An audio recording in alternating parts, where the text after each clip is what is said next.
Renault complète sa gamme de SUV. Après les Captur et Kadjar, voici le plus grand de la famille, le Koleos, deuxième du nom. Celui-ci atteint 4,67 m de long, soit 3 cm de plus que le Peugeot 5008. Mais si ce dernier est un 3008 rallongé, le nouveau Koleos se positionne différemment par rapport au Kadjar. Il se veut plus haut de gamme et n'a pas la même face avant. Celle du Koleos reprend la signature visuelle en C, comme la Talisman ou l'Espace. Il ne compte que deux motorisations au lancement, deux diesels de 130 et 175 chevaux, la plus puissante étant disponible en 2 ou 4 roues motrices. A l'intérieur, notre modèle d'essai en finition haut de gamme Initial Paris se montre flatteur avec une belle sellerie cuir et du cuir sur la planche de bord.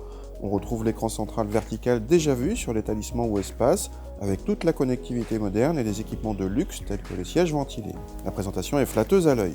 A l'arrière, il y a beaucoup d'espace, mais un éventuel passager central sera mal installé.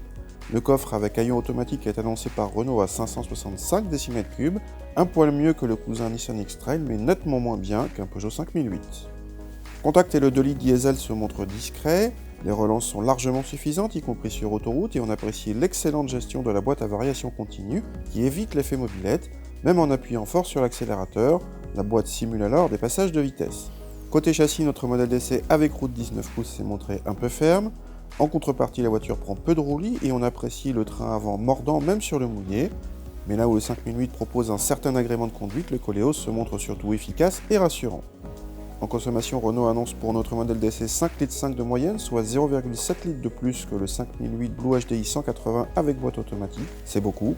Du coup, là où le 5008 échappe au malus écologique, notre Koleos engendre presque 1000 € de malus. Celui-ci se rajoute aux 41 400 € demandés pour ce Koleos haut de gamme, qui reste malgré tout moins cher que le 5008 évoqué.